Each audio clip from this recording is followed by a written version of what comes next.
Hi friends, இது உங்கள் Angeles. நிலாச்சோரு நமக்கு சோறுதான் முக்கியம். மறக்காம ரெட் கலர் சப்ஸ்கிரைப் பட்டனை பிரஸ் பண்ணி பக்கத்தில் இருக்க பெல் பட்டனை பிரஸ் பண்ணிடுங்க. அப்பதான் இனி நான் போடுற எல்லா வீடியோஸோட இமிடியேட் நோட்டிஃபிகேஷன்ஸும் உங்களுக்கு கிடைக்கும்.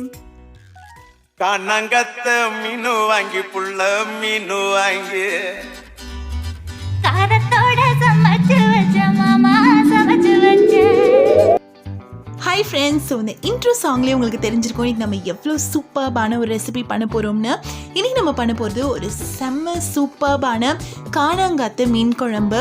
ஸோ இது ஒரு சில ஊரில் ஐல அப்படின்னு சொல்லுவாங்க, நிறைய இடத்துல கானாங்கத்தைன்னு சொல்லுவாங்க. இந்த மீன் வந்து ரொம்ப ரொம்ப டேஸ்டியாக இருக்கும். அதுவும் குழம்புல சேர்க்கும் போது இந்த மீனோட டேஸ்ட் வேறு லெவலில் இருக்கும். ஸோ இந்த ரொம்ப ரொம்ப சூப்பர்பான கானாங்கத்தை மீன் குழம்பை எப்படி சட்டுன்னு ரொம்ப ரொம்ப டேஸ்டியாக செய்கிறது அப்படின்னு தான் இன்றைக்கி நம்ம பார்க்க போகிறோம். இந்த அட்டகாசமான கானாங்கத்தை மீன் குழம்பை எப்படி வைக்கிறதுன்னு இப்போ பார்த்துடலாம் வாங்க.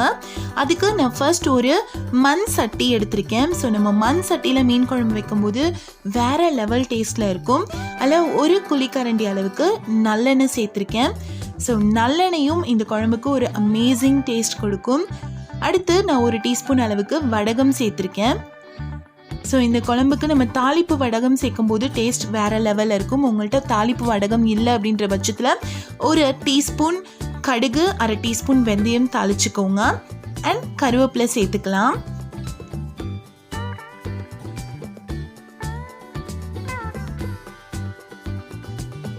அடுத்து ஒரு 10லேருந்து 12 பல் பூண்டு சேர்த்துக்கலாம். நான் எப்போதுமே சொல்கிற ஒரு விஷயந்தான், பூண்டு நீங்கள் எவ்வளோ வேணாலும் சேர்த்துக்கலாம். அது உடம்புக்கு ரொம்ப ரொம்ப நல்லது. ஸோ நீங்கள் எவ்வளோ விருப்பமோ அவ்வளோ பூண்டு சேர்த்துக்கோங்க. அடுத்ததாக ஒரு 4 பச்சை மிளகாயை நான் நடுவில் கீறி வச்சுருக்கேன், அதையும் சேர்த்துக்கலாம்.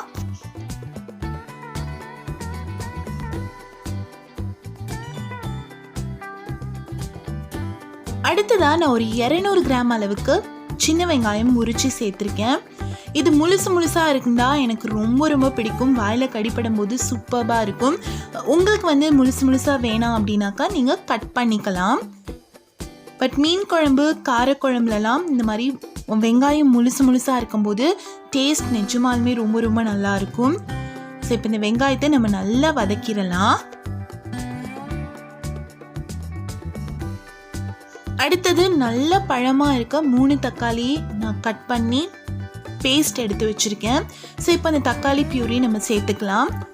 சேர்த்து இதுவும் நல்லா பச்சை வாசனை போகிற அளவுக்கு நம்ம நல்லா வதக்கிக்கலாம்.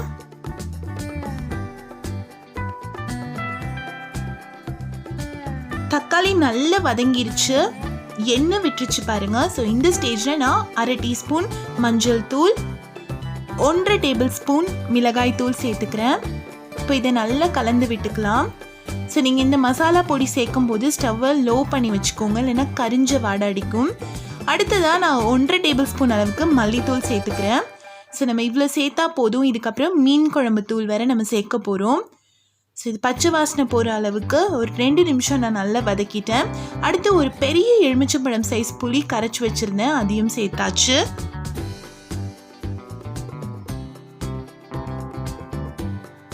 இப்போ நம்ம சேர்த்த புளி ஒரு கொதி வந்துருச்சு. இந்த ஸ்டேஜில் நான் ஒரு 50 கிராம் அளவுக்கு மீன் குழம்பு தூள் சேர்த்துக்கிறேன். ஸோ இதை ஒரு தடவை கண்டிப்பாக ட்ரை பண்ணி பாருங்கள். நம்ம மீன் குழம்பு தூள் சேர்க்கும் போது குழம்பு நிஜமாலுமே ரொம்ப ரொம்ப டேஸ்டியாக இருக்குது. இதுக்கு பதிலாக உங்கள் வீட்டில் நீங்கள் யூஸ் பண்ணிகிட்ருக்க குழம்பு மிளகாய் தூள் கூட நீங்கள் சேர்த்துக்கலாம். அண்ட் இப்போ நம்ம தேவையான தண்ணி சேர்த்துடலாம்.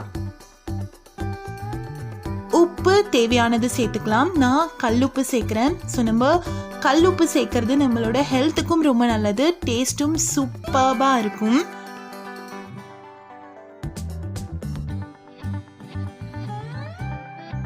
ஸோ நம்ம சேர்த்த எல்லா மசாலாவோட பச்சை வாசனையும் போகிற அளவுக்கு நல்லா கொதிக்க விடலாம். ஸோ நம்ம கொதிக்க விடும்போது குழம்பு கெட்டிப்படும், நமக்கு தேவையான கன்சிஸ்டன்சியும் கிடைக்கும். அடுத்ததாக நான் மாங்காய் சேர்க்க போகிறேன். ஒரு மாங்காவை கட் பண்ணி வச்சுருந்தேன். ஸோ மீன் குழம்புல மாங்காய் சேர்க்காமலையா, மீன் குழம்புல மாங்காய் சேர்க்கும் போது அதோட டேஸ்ட் வந்து வேறு லெவலில் இருக்கும். ஸோ நம்ம மாங்காய் சேர்க்க போகிறனால புளியோட அளவையும் தக்காளியோட அளவையும் நம்ம கரெக்டாக பேலன்ஸ் பண்ணுற அளவுக்கு சேர்த்துக்கணும். ரொம்ப அதிகமான புளி சேர்த்துடக்கூடாது.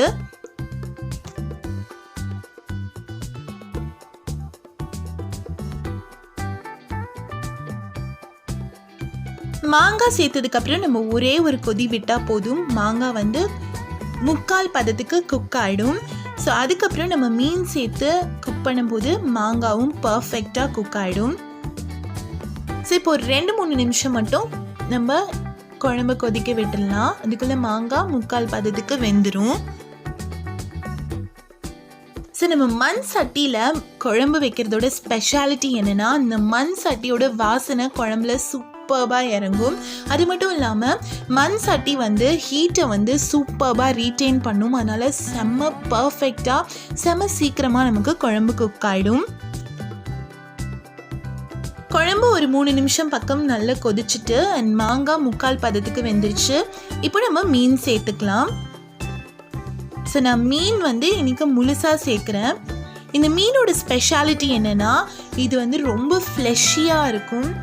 அவ்வளோ சூப்பர்பாக இருக்கும். நம்ம அப்படி எடுத்தோம் அப்படின்னா முள் தனியாக அதோட சதை தனியாக வரும். ஸோ இந்த மீன் பிடிக்காதவங்கன்னு யாருமே இருக்க முடியாது.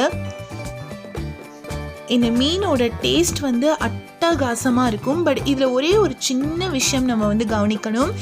மீன் குழம்பை பொறுத்த வரைக்குமே நம்ம செஞ்ச உடனே சாப்பிடக்கூடாது. இந்த மீன் வந்து இந்த குழம்போட ஃப்ளேவர்ஸ் எல்லாத்தையும் இஞ்சிக்கிற வரைக்கும் நம்ம வெயிட் பண்ணணும். ஸோ இந்த மீன் குழம்பு நம்ம செஞ்சு ஒரு 2 hours கழிச்சு சாப்பிட்டோம்னா சூப்பர்பாக இருக்கும். மீன் வெந்துட்டுருக்கட்டும், அதுக்குள்ளார நம்ம ஒரு மசாலா பொடி ரெடி பண்ணிக்கலாம். அதுக்கு நான் 1 டீஸ்பூன் அளவுக்கு வெந்தயம் சேர்த்துருக்கேன் அண்ட் 1 டேபிள் ஸ்பூன் அளவுக்கு சீரகம் சேர்த்துக்கலாம். இப்போது ரெண்டும் நல்லா பொரிஞ்சு வரணும். இது நல்லா பொரிஞ்சு வந்ததுக்கப்புறம் நம்ம இதை கரகரப்பாக ஒரு பொடியாக ஆக்கி வச்சுக்கலாம். இப்போ பார்த்திங்கன்னா மீன் வெந்துருச்சு. குழம்புல எண்ணெய் தெளிஞ்சு மேலே நிற்குது பாருங்கள். ஸோ இதுதான் சூப்பர்பான ஒரு கன்சிஸ்டன்சி. இந்த ஸ்டேஜில் நம்ம பொடி பண்ணி வச்சுருக்க வெந்தயம் அண்ட் சீரகமோட பொடியை சேர்த்துக்கலாம். அடுத்து ஒரு டேபிள் ஸ்பூன் அளவுக்கு தேங்காய் எண்ணெய் சேர்த்துக்கலாம். கடைசியாக இந்த வெந்தய சீரக பொடி அண்ட் தேங்காய் எண்ணெய் சேர்க்கும் போது இந்த குழம்போட ஃப்ளேவர் வேறு லெவலில் இருக்கும்.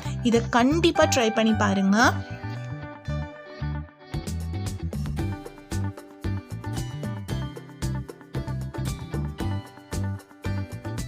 ஸோ தேங்காய் எண்ணெய் சேர்த்து ஒரு கொதி வந்துருச்சு. இப்போ கொஞ்சம் கொத்தமல்லி கருவேப்பிலை சேர்த்து இறக்கிட்டோன்னா நம்ம செம்ம சூப்பர்பான ரொம்ப ரொம்ப டேஸ்டியான கானாங்கத்தை மீன் குழம்பு ரெடி. ஸோ நான் ஏற்கனவே சொன்ன மாதிரி இந்த மீன் குழம்பு ஒரு 2 மணி நேரத்துக்காவது ஊற வச்சுட்டு அதுக்கப்புறம் சாப்பிட்டிங்கன்னா ரொம்ப ரொம்ப ரொம்ப டேஸ்டியாக இருக்கும். இன்ஃபேக்ட் நம்ம அடுத்த நாள் சாப்பிடும்போது இன்னும் கூட டேஸ்டியாக இருக்கும். ஸோ இந்த கானாங்கத்தை மீன் குழம்பை ட்ரை பண்ணிவிட்டு எப்படி இருந்தது அப்படின்னு எனக்கு மறக்காமல் சொல்லுங்கள். இந்த வீடியோ உங்களுக்கு பிடிச்சிருக்கும் அப்படின்னு நான் நம்புகிறேன். இந்த வீடியோ உங்களுக்கு பிடிச்சிருந்தா மறக்காமல் லைக் பண்ணி சப்ஸ்கிரைப் பண்ணி பக்கத்தில் இருக்க பெல் பட்டனை ப்ரெஸ் பண்ணிவிடுங்க. அப்போ தான் இனி நான் போடுற எல்லா வீடியோஸோட இமீடியட் நோட்டிஃபிகேஷன்ஸ் உங்களுக்கு கிடைக்கும். இது உங்கள் ஏஞ்சல்ஸ் நிலாச்சோறு. நமக்கு சோறு தான் முக்கியம். தேங்க்ஸ் ஃபார் வாட்சிங் அண்ட் ஸ்டே டியூன்ட்.